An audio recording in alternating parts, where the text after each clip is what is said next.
Anyways, let us start with the chapter of directing.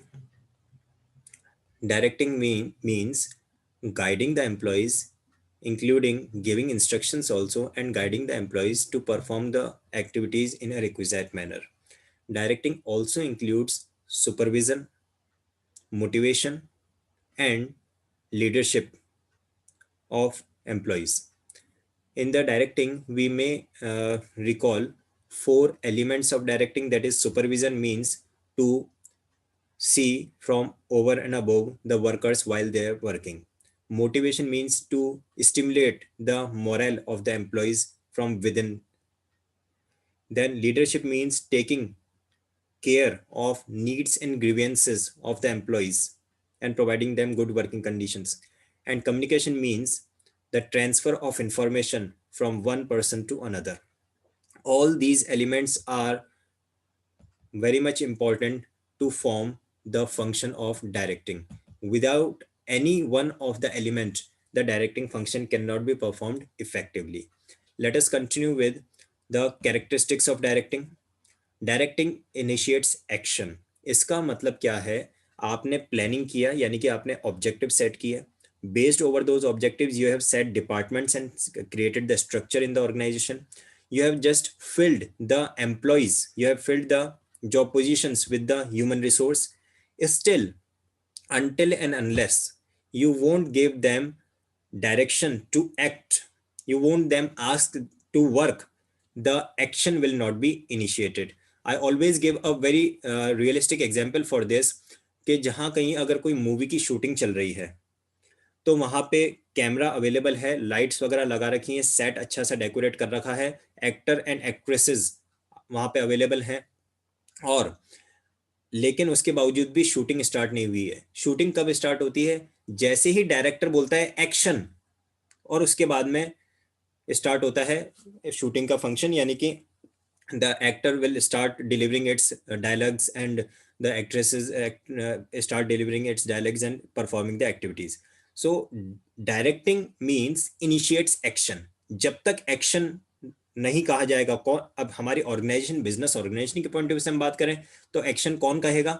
The manager, the superior will give instructions, directions, guidance and supervise its subordinates to act. So directing initiates action. जब तक directing function perform नहीं होगा, बाकी सारे के सारे functions ideal form में रखे रहेंगे. Then the second characteristic is directing a pervasive function of management. Pervasive function of management means it has to be performed at all the levels of management, at the top level, middle level, and as well as at the lower level of management. However, at the lower level of management, the requirement of directing is more compared to the top and middle level of management, because at the lower level management, the instructions and directions are directly given to the workers, to the employees, to the labor, and they need more instructions, they need more guidance, they need more supervision. The persons working at the platform area, at the factory level, need more directing compared to the top level and middle level. But still, we can say that directing is a pervasive function which has to be performed at each and every level of management.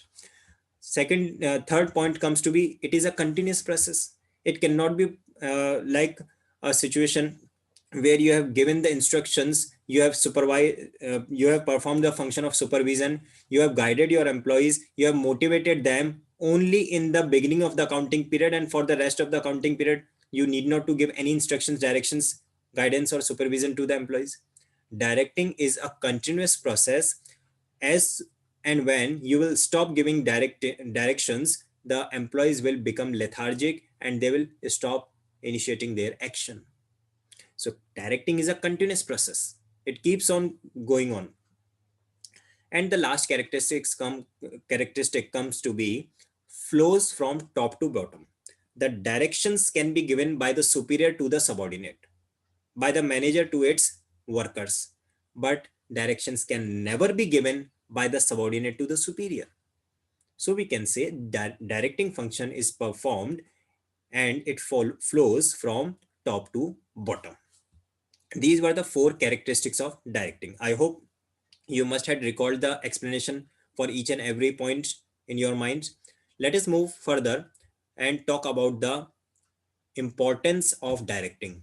Is the directing function important? Is there any need to perform the directing function? Is there any significance of directing?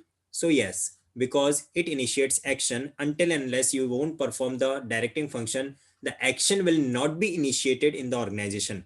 The employees will remain at a statue position, keep sitting ideal until and unless the directing function is not performed, the action will not be initiated. So directing initiates action. Then integrates employees efforts. In an organization, particularly in the big organization, there are n number of employees working, hundreds and thousands of employees work, and all the employees have their different expectations, their different ideologies, their different working styles, but where the directions are given to them by their superior, so it integrates their efforts, it unifies their working, it coordinates their activities. So that's it. That is the second importance of directing, that with the functioning of directing function by the manager, the employees efforts get integrated. The third importance we have is guides the employees. Wherever any employee needs some sort of guidance, some sort of supervision, some sort of suggestions from the superior, obviously directing function is the only under which a manager can guide its employees and subordinates. The fourth comes to be facilitates change.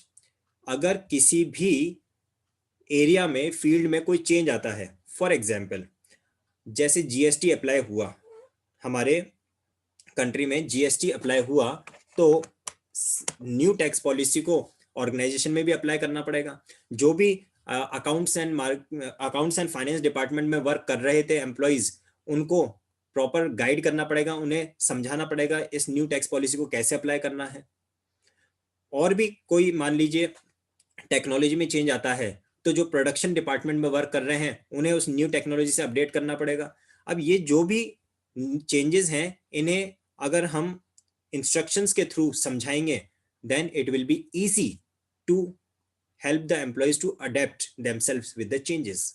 और अगर change आया और कोई instruction देने वाला नहीं है, कोई गाइड करने वाला नहीं है, कोई हेल्प करने वाला नहीं है, कोई एक्सप्लेन करने वाला नहीं है, then it will be really a task next to the impossible to inculcate changes in the organization, because each and every person at whatever level he may be working but needs guidance, needs instructions and some sort of motivation at various stages. So with the help of directing, it facilitates the changes, because motivation is also one of the element of directing. With the motivation, the employees do not resist changes, or on the other side, the demotivated employees resist to the changes. Then comes the stability and balance in the organization. The employees who are motivated enough with the working of the, or with the uh, environment of the organization, they will not leave their jobs and they will not go to any other organization. Those who are motivated enough to work with the same organization, they will show the stability in the organization. It will create a balance in their minds, and it will be really beneficial for the organization, because an employee who has worked for 2 years, in the third year he will work with more efficiency. In the fourth year, further its efficiency and capabilities will improve. In the sixth year, in the seventh year, continuously the experience will be added and he will start working adequately, optimally. So with the directing, which includes motivation, the employees get motivated and they shows stability and balance for the organization. And lastly, improves efficiency. Obviously, when the supervision function is done, it improves the efficiency of the employees, and ultimately it improves the efficiency level of organization also. So these are the points of importance of directing, which can also be presented for the question that is need for directing. If you get a question of need of directing, or you get a question of significance of directing, you can present the same points. In the same sequence, let us take again a short review for the elements of directing. We do have certain elements of directing. That is, directing includes supervision. Supervision means to see the employees while they are working and to guide them according to the requirement. Motivation means stimulating the employees from uh, inside so that they can work for the organization with belongingness. Leadership means taking care of needs and grievances of the employees and to guide them according to the goals and objectives of the organization. And communication means transfer of information from one person to another. And the most important principle of communication is communication should always be a two-sided communication. The instructions if are given, the directions if are given by the superior to the subordinate, there should be a proper system, there should be a proper opportunity to each and every subordinate to present its feedback also. So communication should always be a two-way communication. From the leadership, you may get a question that is, every manager is a leader, but every leader is not a manager. Kindly explain. So that kind of question you may get. In the motivation, there is a Maslow's need hierarchy theory in which total 5 steps of motivation we had explained, and there is a process of motivation also. And in the supervision, the functions of a good supervisor or a role of a good supervisor you may be asked to explain. So I hope all these points that we have discussed in today's class are clear to you. If you would like to ask any sort of queries, any sort of doubt, you may ask, and rest topic will be discussed by tomorrow.